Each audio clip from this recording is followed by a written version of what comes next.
title ng ating sermon ngayon, Heartless, Spineless, 1 Corinthians 5. So, atin pong pag-uusapan dito ang disiplina. Pag hindi mo dinisiplina, duwag ka, spineless. Pag dinisiplina mo, sobra naman. Anong balance? So, lahat po ng bagay sa buhay Kristiyano may balance. Anong balance? At yan ang ating preaching idea. Loving requires disciplining. Kasama po ang disiplina sa love at nasa Hebrews yata yan, nasa Bible po yan. And disciplining dapat tinetemper mo ng may kasamang love. At tayo tatayo, basahin po natin ang first 2 verses ng chapter na ito. First 2 verses lang at dyan po natin din kukunin ang ating outline. Sabi po dyan, sabay-sabay tayong mag-recite ng ating verse. Ready? Read. It is actually, hindi ko kayo naririnig, of a kind that even pagans do not tolerate. A man is sleeping and you are proud. Shouldn't you rather have gone into mourning and should have put out of your fellowship the man who has been doing this? Father in heaven, we come to you with your word. Just reading it is a blessing already, Panginoon. So you open our hearts and our minds, O God, and we declare that your word, which proceeds from your mouth this morning, will not return to you empty, without accomplishing the purpose for which you sent it this morning. In Jesus' name we pray. Amen and amen. Makakaupo na po tayo. So ang atin pong outline ay batay dyan sa dalawang verses na yan. Ano po sabi dyan sa verse 1? It is actually reported na may sexual immorality sa inyo. Yung klase ng immorality na hindi man lang naririnig sa pagan world. A man is sleeping with his father's wife. Parang natahimik kayong bigla. Nasa Bible po yan. Bible yan. Binabasa natin. Katotohanan pong nangyayari yan dun sa first century church. At anong sabi dyan? Unang-una, there's a sexual immorality. Yan po sa Griego porneia na pinanggalingan ng pornography. Sexual immorality, ginawa. Yung pornography, panood lang, di ba? Di ba ganun din yung sabi ni Jesus? Pag yung mata mo ay nagnasa, ay para ka na rin nag-adultery. Abay, consistent po sa word na ginamit dyan. Ano sabi dyan? Let's describe what it is. First of all, it is actually ported. Ang implication daw po niyan sa Griego ay talagang kumakalat ang balita na kayo sa inyong simbahan ay merong sexual immorality nangyayari. At itong klase ng immorality na to ay hindi man lang nakikita sa mga hindi Kristiyano. In fact, the Roman orator Cicero described incest as an incredible crime practically unheard of in Roman society. Hindi daw naririnig yan sa mga Romano, sa mga Roman society, and yet, nasa loob ng simbahan. Ano po yung nature nito? Sabi niya, ang nature po ng sexual immorality ay may isang Kristiyanong miyembro ng church na lalaki na siya daw po ay kinasal kasi sabi sleeping at sa original language ay living with. Ang implication daw po nun, a permanent alliance, living with his father's wife, stepmother. Kasi hindi naman sinabing mother. But it's the same, incest. Halos ganun din po daw yun. At makikita po natin na yung incest na yan, dito sa verse, si Paul, ginajudge niya yung lalaki. Yung babae, hindi nabanggit. Ano po? Bakit it takes two to tango? Ba't hindi kasama yung babae? Unfair naman yan. Parang merong sexual discrimination. Malamang daw po, yung babae hindi Kristiyano at hindi miyembro ng church. Kaya yung lalaki lang ang pinapatukuyan ito. Isang kasalanan, ang ginajudge mo ni Paul ay itong lalaki. At makikita pa natin sa verse 6, don't you know that a little yeast? So may illustration po. Sino nagbe-bake dito? Bake. Ako walang nagbe-bake. Konting libadura daw ay umaalsa yung buong, yung minamasa natin? Yun. Yun. Buong libadura. So, there is no such thing as a little libadura na kasalanan sa simbahan na hindi makakaapekto sa buong simbahan. Buong simbahan. Ito nga, hindi maliit na kasalanan po ito. Sexual immorality. Ano pang sabi sa verse 11?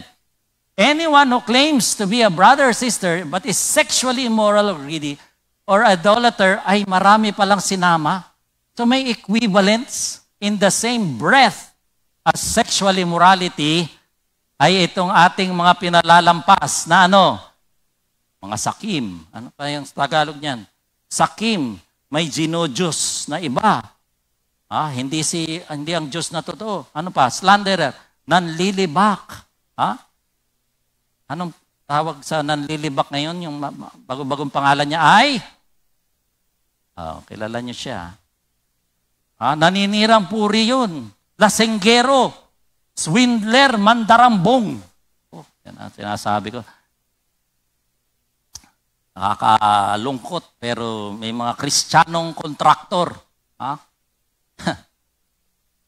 Huwag na natin ikwento, wala tayong oras. So sabi po dito, equivalent siya yun in the same breath as sexual immorality, yung mga yan. So ano makikita po natin sa report na to? Flagrant sin should be dealt with, always dealt with, immediately.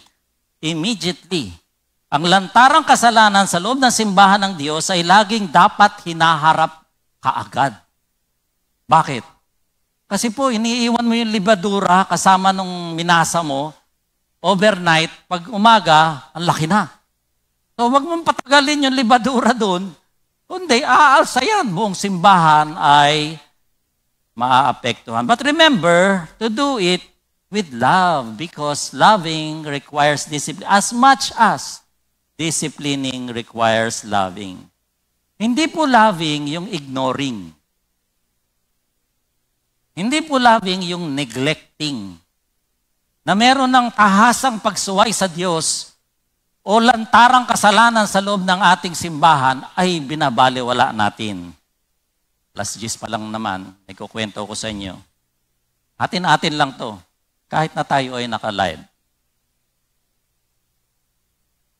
Nung ako po ay hindi pa masyado nakikialam sa buhay ng mga may buhay dito sa FCF, sa simbahang ito. Meron po tayo ditong miyembro na leader pa ng parang yung social action ba yun? O yung civic, yung nag-feeding, yung maraming ginagawang parang social, basta, maraming good works na ginagawa. Talagang porsigido siya, masigasig na ganun. Tuwang-tuwa naman tayo. Ako po, hindi ko alam kung nasa council na ako noon o ako'y... So, in other words, long story short, siya po ay masigasig dyan, kasama niya sa committee ay council, elders, pastor. Only to find out na meron palang second family yun, mga kapatid. Second family. Na ako po na may hindi ko alam dahil hindi man ako nakikialam, mga kapatid, sa buhay na may buhay, sa totoo lang. May second family. Ano ibig sabihin? May kirida. Ano ibig sabihin? May pangalawang asawa. Illegal wife. Bukod sa legal wife. And yet, miyembro ng task force. Bakit ganon? Bakit pinabayaan yun? Loving ba yun? Hindi po loving yun, mga kapatid. Kaya nga po dito siguro, kaya natin sinabing heartless or spineless. Kasi pag hinarap mo, yung kasalanan yun, ang lupit mo naman. Pag hindi mo hinarap, hindi mo inaddress, hindi mo siya nilapitan, o hindi ko alam kung nagkaroon ng effort. Hindi ko po alam. Spineless ka naman. Hindi mo hinarap. Ano ka ba? Alam mo nang nangyayari yun, hindi mo sinabihan. Ginawa mo pang leader ng grupo na yun. Ano tayo dito? Performers? Hindi po tama yun. Ganun yan. Flagrant sin. Ang nangyayari po dyan. Kagaya nung response nitong 1 Corinthians. Anong response nila? You are proud. Wow. Malaki pa sila. Masaya pa sila na nangyayari yun sa simbahan nila. Kagaya ng maraming proud ngayon. Maraming proud. Nagpaparada pa ang mga proud. At tayo po ay nagwe-welcome dito ng kahit anong uri ng tao. Mahal ng Diyos, lahat ng uri ng tao. Ang hindi natin pinapahintulutan at sais natin silang matuto ng ways of the Lord, na kung sila may ginagawa na hindi sang-ayon sa Biblia, atin po sana silang maturuan. In fact, meron po kaya tayo ditong mga lady boys noon. At ako nagli-lead noon. Nawala na lang kami nung nag-COVID. Nawala na po. Pero welcome po silang lahat dito sa atin. Welcome. But we do not tolerate the sin. We love the peer persons. Pero kung pinapractice nila yung kontra sa Biblia, atin po silang dapat cargo, responsibilidad na itama. So, anong ginagawa ng libadura? Pinapaalsa. Ito nangyari, puff up, inflate, to be very proud and haughty. Boasting that the church is so open that even fornicators, sexually immoral people could be members in good standing. Ayan po yung tinatawag na distorted grace. Abuse of grace. Hindi po pinagmamalak yun.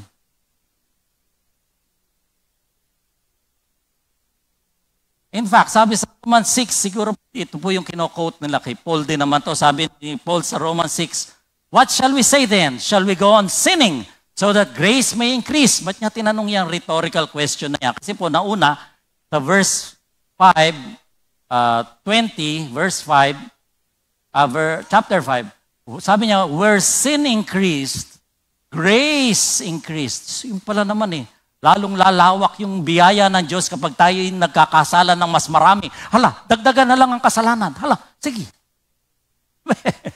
Distorted grace, abuse of grace. Sabi ni Pablo, by no means. Patay ka na dyan Sabi ni Pablo, you have died to your sin. Lahat po ng nakikristo, patay na sa kasalanan. Bakit pa kayo? Why should you go on living in sin when you are dead in sin? Ang taong patay nakalibing na, hindi na nagkakasala yun. You should consider yourselves, our bodies, as dead to sin and alive to God. Do not submit any part of your body to sin, but submit it to God for righteousness, sabi ni Pablo dyan, sa Romans na yan. Patay na dyan. Kaya nga po, tingnan mo nga yung katabi mo. Buhay na ba yan? O patay pa ba yan? Kung yan po ay kapatid natin kay Kristo, sabihin mo sa kanya, kapatid, patay ka na dyan. Sabihin mo, patay na siya. Patay ka na sa kasalanan. Ibig sabihin, ay wag nyo naman sabihin, mamatay ka na sana. Parang iba naman ang dating nun.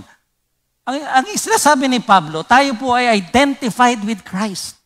Bautismo, namatay, nilibing, umahon, resurrected with Christ with new life. Patay na tayo sa kasalanan, wag na raw tayo mamuhay dun. Sabi ni Pablo. Kaya makikita natin na yung response na yan, pride and boasting is never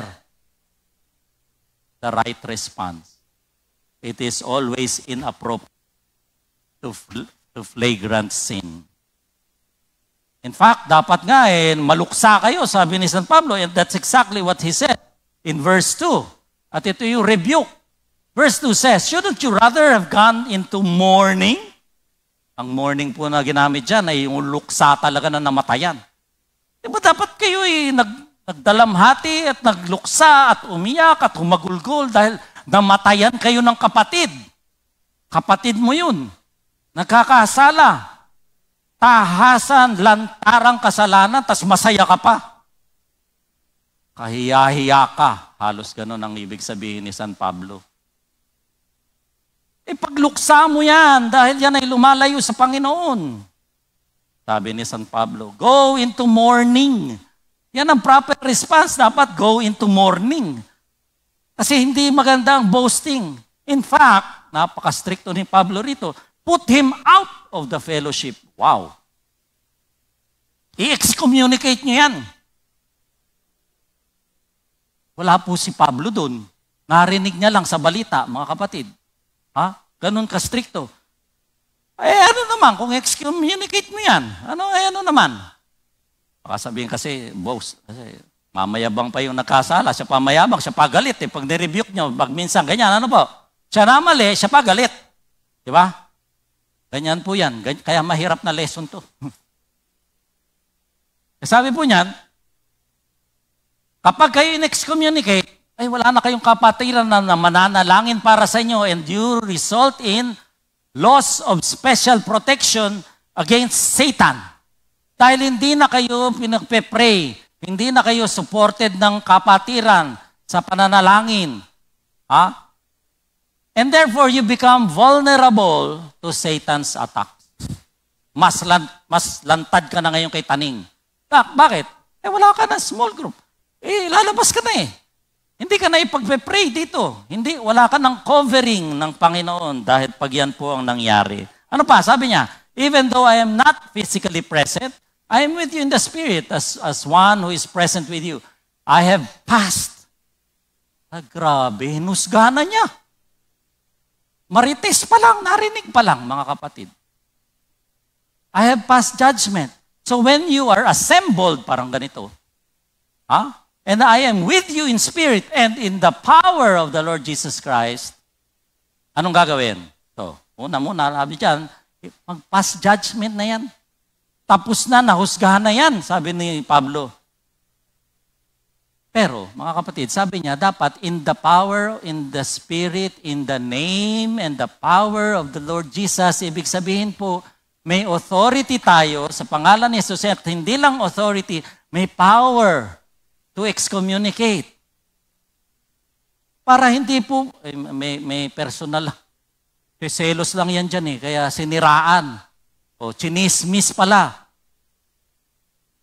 Dapat in the name of the Lord Jesus and in the power of the Holy Spirit, para hindi tayo ang huhusga, hindi tao, hindi personal, kundi spirito na gumagalaw sa kapatiran, sa katawan ni Kristo. Nagkakaroon ng unity of mind and spirit dahil Holy Spirit ang gumagawa nun.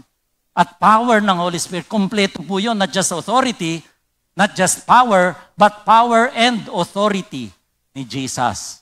We invoke that sa gawain ito. Ano daw po ang gagawin pa? Sabi niyan, kapag nagtipong kayong ganyan, in the name of the power of the name of the Holy Spirit, hand this man over to. Kanino nyo daw ihahatid? Kanino? Bigyan nyo pa ng pang-grab. Ihatid nyo raw kay taning. Kakalain mo yan. Grabe po yan. Ganyan po kaseryoso ang maging miyembro ng isang simbahan. Kapag sinabi mong Kristiyano ka, applicable to sa iyo. Pag miyembro ka ng simbahan, applicable sa iyo yan. Yan po ang ibig sabihin. Kaya natin inaaral to. Kasi kung hindi natin ituro to, hindi kumpleto. Sa Bible po yan Ihatid daw po natin kay taning. Wow. Ano ibig sabihin nun? Not just to pass judgment, but hand him over. What does this mean? Hindi po mawawala yung salvation niya dahil hindi naman tayo ang magliligtas sa kanya. Hindi naman po yung church ang nagbibigay ng salvation. Ang kamatayan ni Kristo sa krus, tinanggap niya by faith, by grace, through faith alone, in Christ alone, talagang tinanggap niya. Ay hindi po mawawala ang kanyang salvation dahil hindi naman membership ng church ang salvation. Di kagaya ng malaking kulto dyan. But what happens? Kasi nga vulnerable na siya kay Satanas.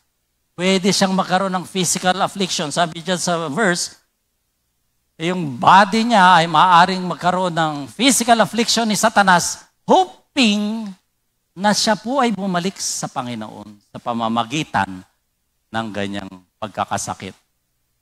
Kaya pala may ganun. So ilabas niyo yan sa simbahan, out of fellowship, hand him over to Satan.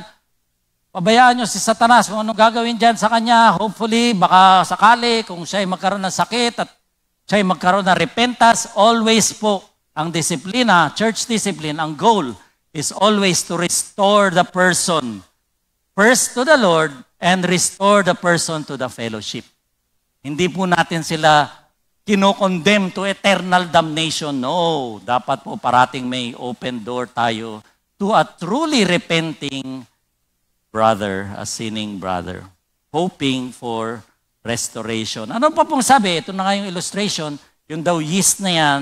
Therefore, let us keep the festival not with old bread, leavened with malice and wickedness, but with unleavened bread. Yung pong yeast, yun po ay simbolo parati ng kasalanan sa Old Testament, sa New Testament. Kaya sabi, ito pong Passover, ito po ay ritual or festival o piyesta ng mga Hudyo. Sabi niya, dapat po tayo, dahil Kristiyano na tayo, hindi na yung lumang libadura. Wala na tayong libadura dapat. Kundi unleavened bread batch na tayo. Unleavened bread meaning, we get rid of the old. Patay na tayo sa old. Malice, wickedness, immorality, wala na yan. Patay na tayo dyan. Anong new? Unleavened. Sincerity with sincerity and truth. Sabi niya, because Christ, our Passover Lamb, has been sacrificed. Kompleto na eh. Ginawa na ni Kristo lahat ng dapat gagawin as our Passover Lamb. Huwag nyo nang balikan yung luma pa kasi tapos na yon. Patay na tayo doon. Naintindihan mga kapatid? Sa isip kasi nagsisimula yan. The battle is for the mind. Temptation. Sa mind parati nag-uumpisa. At hindi po totoo that the only way to confront or to face a temptation is to give in. Sabi ng aking kasama sa opisina noon eh. Kasi may diabetes po siya. Doon sa opisina namin dati, parating may nag-blow out, may ice cream, ganon. Yan ang kanyang kinakot. The best way to face a temptation, yung kaharap niya yung ice cream, is to succumb to it or to give in to it. Lamon, sige. Hindi ko lang alam kung buhay pa siya ngayon. Tayo ay wala nang tayong libadura dapat, ha? Tayo po iniligtas na. Sabi, in one day, sin was removed from us. Huwag na tayong mabuhay sa kasalanan. Do not live in your old state of being when you did not know Christ. Hindi na po tayo yun dati. Backsliding state po ang tawag doon. Ano na tayo ngayon? Be who you really are. Be your real self. Ano yung real self natin? We are a new creation. Wow. We are a holy nation. Wow. We are children of the light. We are children of God. Diyan po tayo. Yan po ang totoo para sa atin. The image of God we are being transformed, conformed to the image of Christ. Yun ang totoo nating pagkatao ngayon. We are holy, set apart. And hindi tayo iniwanan para bahala ka na dyan sa mundo. Hindi. We have the Holy Spirit in us. The same Holy Spirit, that power that raised Jesus from the dead, ay nasa atin to live a what? A victorious Christian life. Hindi tayo iniwan para maging talunan. Tayo po ay binigyan ng banal na spirito para po tayo maging mapagtagumpay sa buhay Kristiyano. At hindi lang yan, nakakalimutan natin. Tayo po ay warrior. Meron tayong name of Jesus Christ, the authority of Jesus Christ, and we have the power of the Holy Spirit para lusubin si Taning. Wala, ano nangyayari? Takot tayo kay Taning eh. May kumalabog lang sa gabi, inindig na balahibo natin. Hindi, warrior po tayo. Yun ang totoo nating pagkatao. Ano pa po? Sabi dito, I wrote you in my letter not to associate with sexually immoral people. Po yung letter na nawala, na kinuwento ko nung first Sunday natin ng June. Not at all meaning that the people of this world who are immoral or greedy or swindlers or idolaters. In that case, you would have to leave the world. Ang ibig sabihin po ni Pablo, tayo daw po ay huwag mag-associate, huwag tayong makipagmabutihan sa ganitong mga tao. Sexually immoral, greedy, swindlers, idolaters. What does this not mean? It doesn't mean yung mga outsiders, yung mga non-Christian, mga non-believer. Natural lang sa kanila yun, mga kapatid eh. Pag hindi ka nakipagkaibigan sa kanila, abay, mamundo ka na lang, mag-ermitanyo ka. Wala po doon yung mga greedy, mga simatya. Wala po sa kuweba ng Puerto Princesa, yung mga yan. Hindi po yan ang ibig sabihin ni San Pablo. Or else, you would have to leave this world. O mawawala ka na sa mundo kung ayaw kang makisalimuhan ng ganyan. Bakit po? Kasi yung mga bagay na yan ay normal lang po yan. Normal lang po yan sa mga non-Christians. Yan. Ano ba? Ito. Yung mga bagay na to ay normal po para sa mga tao na outside the church or non-believers. Huwag na po kayo magtataka kung sila ay sexually immoral. Normal po sa kanila yun. Pero hindi po sila kayo at kayo ay hindi sila at hindi tayo pareho nila. Yun ang sinasabi niya. So, ano sinasabi niya? But I am writing to you not to associate with whom? With anyone who claims to be a brother or a sister in the Lord and yet is what? Sexually immoral, greedy, idolater, slanderer, drunkard, swindler.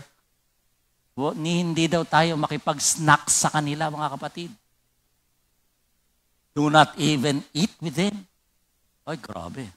Ganun po kaseryoso yung maliit na libadura sa iglesia ng Panginoon. So it means, do not associate. Nadagdagan po yung listahan na yan ng drunkard at swindler. Ayan. Kanina wala yung slanderer ang wala kanina. Slanderer and drunkard pala, itong dalawang nadagdag. Hindi kasi bagay yan sa Kristiyano. What it does mean is, yung mga nagsasabing Kristiyano sila, born again sila, brother and sister, pa-brad, pa-sis, pero mandarambong naman sa kontrata. Do not even eat with him. Ako po. Members of the church, whether local tayo yun or universal, do not even associate with them, mga kapatid. Sabi ni Pablo, what business is it of mine? Hindi ko dapat pakialaman yung mga tao sa labas. Kasi hindi naman po sila yun, hindi ako maghuhusga dyan, ang Diyos ang maghuhusga dyan. God will judge those people. Pero para sa inyo, kinote niya po yan, Deuteronomy yata yan, expel the wicked from among you. Wow. In other words, tayo po, hindi natin dapat husgahan yung mga nasa labas, yung mga non-believers, kasi Diyos ang maghusga doon. Pero pag kayo Kristiyano na, at kayo miyembro ng church, abay dapat po tayo ay magkaroon ng tending my sheep, loving one another, caring for each other. So while Christians are not to judge, kasi di ba, do not judge? Meron din ganun While we are not to judge one another's what? Motives or ministries. We are certainly expected to be honest about what? About each other's behavior or conduct. Diba? Hindi mo naman nakikita yung puso Pero nakikita mo yung behavior, yung ugali, yung ginagawa, yung nangyayari, nakikita mo yun. You should be accountable for that. Public sin must be publicly judged and condemned. Ang tanong, kaninong responsibilidad ba ang pagdidisiplina na yan ng mga kapatiran na yan sa simbahan? Kaninong responsibilidad yan? Sa senior pastor? Kaya pala, this job is hazardous to my hair. Sabi po dito, the church discipline is the responsibility of the whole church. That's why we want all of us to be involved in small groups. Kasi po doon nagkakaroon kayo ng prayer support, nagkakaroon kayo ng kwentuhan, nakakapaghinga kayo doon, nakakapanalangin kayo sa isa't isa. Doon po yung venue na tayo ay magkakaroon ng pag-ibig sa Diyos na pinapakita sa pamamagitan ng pag-aalaga sa isa't isa sa pamamagitan ng small group na yan. Not just the senior pastor, not just the council, but the whole church through small group discipleships. That's why we want all of us in small groups so we can take care of each other, tend each other, and show our love for Jesus by tending His sheep. Because yung church discipline po ay kasama sa katuruan ng Biblia. And sometimes the church must exercise discipline toward members who have sinned. But church discipline must be handled carefully and lovingly. Kaya nga po sabi natin, loving requires disciplining as much as disciplining requires loving. But how? When? Anong practical nito mga kapatid? Church discipline, kapag ano pong mga sitwasyon, of course may private na nangyayari na hindi naman natin nakikita, private sins. And of course, kagaya ng nakasulat dyan, yung ating binasa, yan po ay public sin. Done flagrantly and arrogantly. Anong ginagawa po dyan? Nasa Bible din naman. Matthew. Kung maalala nyo, Matthew 18. Anong unang gagawin? May lapitan mo. Kung may alam mo pong may observe ka na ganyan, huwag kang magkwento sa iba. Iwasan natin sa Fairview Christian Fellowship. May nakikita ka, mukhang mali. Kinwento mo muna sa iba. Hindi. Lapitan mo daw yung nakita mong ganun dahil baka naman na-misinterpret mo lang. I-clarify mo kung ano yung nakita mo. And of course, mag-feedback ka dun sa nakita mo lang. Hindi dun sa pagkatao ng mama o ng ale. Yung nakita mong observation mo dun sa behavior or yung conduct na nakita mo, dun ka mag-feedback. At pakita mo sa kanya, kung mali yun, sabihin mo sa kanya. Pag hindi siya nakinig, ay dalhin mo yung small group leader mo o kung sino. Kasi kung talagang may maling nagawa at alam niyang mali, tapos hindi naman siya nag-repent o hindi nagbago o patuloy pa rin, magdala ka ng iba. At kung hindi pa rin maniwala sa inyong tatlo, dalawa, ay dalhin daw po sa church, tsaka palang i-elevate sa inyong council, sa inyong elders, sa inyong church. Tsaka pa lang po. At kung lahat po yan ay if all this fails, sabi niya, remove. Yun na agad. Kasunod. Remove from the fellowship. And then the church gives a united disapproval of the person, but always with an open door for forgiveness and restoration. Hindi po dapat mawawala yun, mga kapatid. Always the goal is restoration, not condemnation to eternity. Ano pa? Next step, do not associate with a disobedient person. Wow. Para daw makipagmabutihan, makikapi-kapi, bawal. Bakit? Kasi po pag ginawa niyo yun, parang you are tolerating the sin. Hindi nga tinotolerate ng Diyos.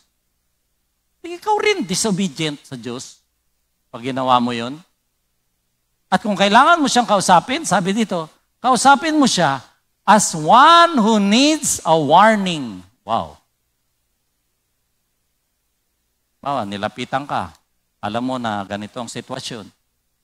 Alam mo, sasagot mo lang sa kanya, kapatid, magsisi ka na. As one who needs warning, kapatid, kailangan mong bumalik sa Panginoon. Yun lang ang dialogue mo sa kanya. Kapatid, pag hindi mo ginawa yan, baka magkaroon ng baka warning Baka kung anong mangyari. Naintindihan niyo ba to? After 2 warnings, sabi sa Titus, reject. As previously mentioned, this is a topic not enjoyed by pastors for preaching, nor the congregation for hearing, but must be preached because it is the Word of God. And we must obey it. The good news is, as every physician would inform you, prevention is always better than cure. Prevention, bakit better than cure? Less gastos, less laboratory, less maintenance, less bayad ng professional fee, lahat less. Kaya prevention is better than cure. in the spiritual realm, in particular, spiritual discipline, meron din pong preventive. Sa church discipline, kaya mukhang negative lahat yung narinig natin, kasi po,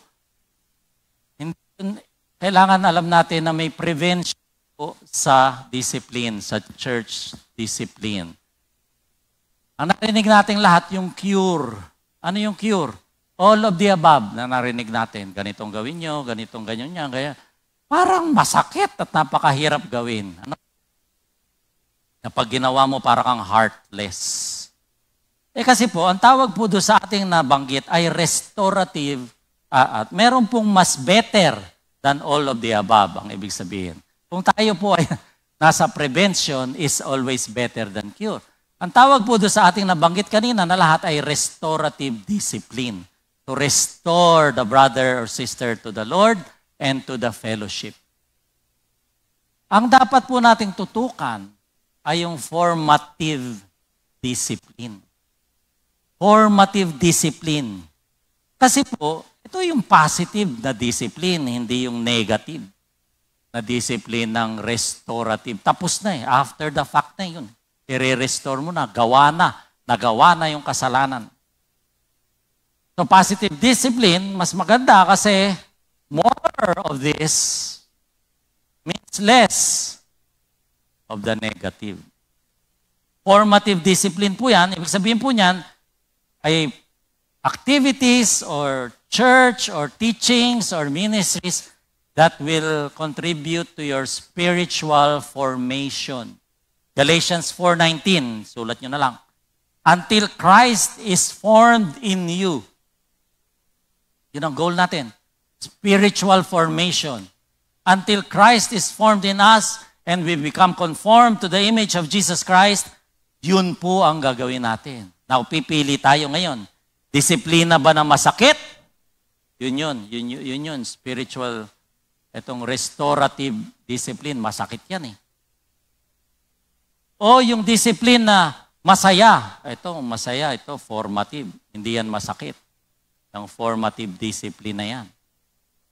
Kasi po, yung discipline na masaya ay makakapagpalapit pa sa inyo sa Panginoon ay magbibigay ng may kaakibat na pagpapala, kapayapaan, paglalim ng pag-ugnayan ninyo sa Diyos. And mind you, pareho pong mahirap gawin yan. Restorative and formative. Mahirap po pareho. Hindi pwede namang madali at wala kayong effort. Mangyayari, hindi po. Mag-e-effort din tayo. Parang exercise. Nasaan na ba yung exercise ko? Nawala. Nandito pa pala sa next. Para pong prevention of para hindi tayo mag-restorative, para din pong physical yan. Madali ba yung mag-diet? Sarap kayo kumain. Amen? O, kita nyo, kaya nga tayo FCF. Madali bang mag-exercise? Aber, gigising ka pa, sasakit pa kasukasuan mo, aber. Madali ba yan? Hindi rin madali yan. Nako, sino nakaka 8 hours of sleep dito? 8 hours of sleep. Huwag na natin tanungin yung mga bagong anak dyan. Wala. 5 oras, 4 na oras yung iba sa... Ang rekomendasyon, kahit anong edad, 7 to 8 hours. Adequate rest. No smoking, no alcohol. Yan po, yung mga basic lang yan. Ay hindi po madaling gawin yan para sa ating lahat. Tama? So mahirap din gawin. Bakit? Madali ba yung restorative na discipline? Hindi rin, masakit nga Pero kung gusto natin yung preventive, yung formative discipline para mabawasan yung restorative discipline, mga kapatid, sa spiritual realm, kailangan din tayong mamuhunan ng daily Bible meditation. Manalangin. Nasa prayerful attitude ka kahit nakasakay ka sa jeep o nag-aabang ng jeep na hindi dumadating o nabaha ka. Mag-involve sa church, sa small group. May puhunan din po yan ng oras. May effort yan, hindi yan madaling gawin. Mag-small group po kayo. Hindi lang yung parati kayong member. Mag-lead na kayo. Bakit po? Lahat po yan contribute to your spiritual formation. And the more you are involved with formative disciplines, spiritual disciplines, hindi na natin kakailanganin itong restorative discipline na ito, mga kapatid. Kaya lahat po ng effort ginagawa natin dito sa Fairview Christian Fellowship upang tayong lahat ay lumalim, lumago at magbunga sa ating buhay Kristiyano. Para hindi na po natin kailangang magdisiplina pa. Ginawa na po namin yan, mga kapatid. Nakwento ko na ba sa inyo? Nag-expel kami dito sa simbahan na to. Madali ba yun? Ang sakit po nun, mga kapatid. Ilang buwang struggle yun ng buong simbahan, mga kapatid. Hindi po yun madaling gawin. Ayaw na namin gawin yun. Paano po sana naiwasan yun? Kung sana tayong lahat ay araw-araw every January, Bible ang theme natin. Hindi na ba kayo nagsasawa sa Bible? Sa theme na Bible? Hanggat hindi po tayong lahat araw-araw nagbabasa ng Bible, mga kapatid, hindi natin titigilan yung Bible na yan. Yung magsasabong, hindi nagba-Bible. Kayo, hindi nagba-Bible, di pareho lang. Ba't pa tayo naging Kristiyano?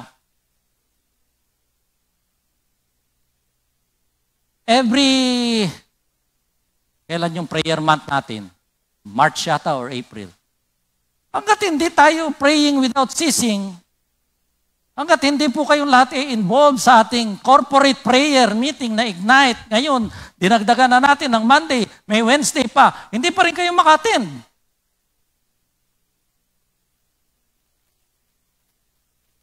Are we taking advantage? Ito pong mga formative disciplines na to, opportunities na to ng simbahan. Kailangan po nating lahat yan, mga kapatid. Gawin po natin yan kasi po ang pag-ibig ay may kasamang pagdidisiplina. At ang pagdidisiplina ay kailangan mangyari ng may pag-ibig. Sabi ni Jesus, love me, tend my sheep. Take care of my sheep. Feed the flock. Lahat po yan, tending the sheep, involves the rod. Naalala nyo sa Psalm 23, thy rod and thy staff, they comfort me. The rod of correction, the rod of discipline, and the staff of direction. So, I appeal to you, therefore, my brethren, by the mercies of God, get serious with your spiritual, formative disciplines, that there may be no need to implement restorative discipline in Fairview Christian Fellowship. Nalangin po tayo. Kausapin niyo nga po ang Panginoon. Talaga bang siniseryoso natin itong ating relasyon sa Diyos, itong ating pagiging Kristiyano? Lumapit tayo sa Panginoon sa tahimik na panalangin. Kausapin niyo po ang Panginoon. At kung may kailangang ipahayag na kasalanan o pagkukulang, kausapin niyo ang Panginoon. At kung kailangan ng tiyaga o ng sipag o ng reminder, sabihin niyo rin sa Lord. Siya ang magre-remind sa iyo. Siya ang magbibigay ng lakas upang gawin ang mga formative disciplines na yan. Kung may katamaran na kailangang iwaksi, i-confess din yan sa Panginoon. Kung mas mahalaga pa ang turing natin sa trabaho natin kaysa sa pagharap sa Diyos tuwing linggo, kung nalilate ba tayo sa trabaho? Gaano ba tayo kaseryoso? Kausapin niyo po ang Panginoon.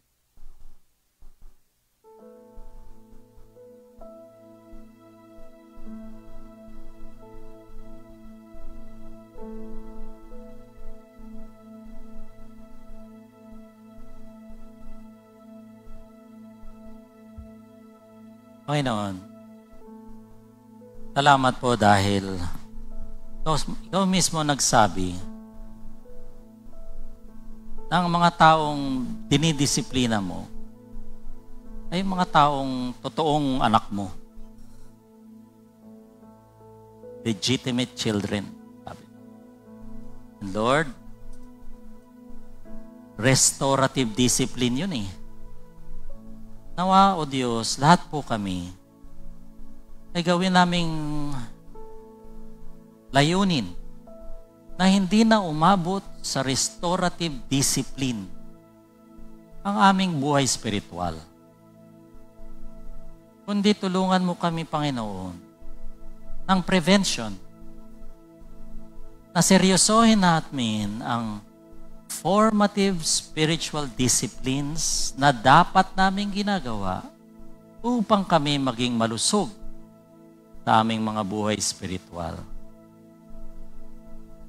Bantayan namin, O Diyos, ang aming devotional time. Araw-araw magbasa kami ng Bible, mag-meditate kami. 1 chapter at least a day. Araw-araw kami mananalangin sa iyo. Pagpe-pray namin ang church, ang members, ang small group. Kung wala pa kami small group, sasali kami, O Diyos. Kung kaya naming mag-lead ng small group, magli-lead na kami, O Diyos. Sapagkat lahat po yan ay magiging makakatulong sa amin upang kami po ay magkaroon ng spiritual formation. And will keep us away from the things of the past. The sins of the past to which we are already dead. Because we are already dead to sin, but alive to you, God. Holy Spirit, come. Speak to each one of us. Tell us how we can grow deeper in spiritual formation.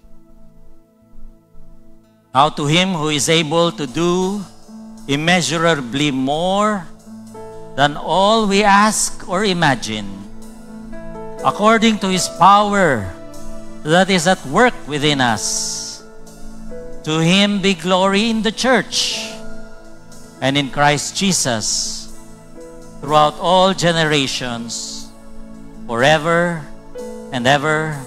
Amen.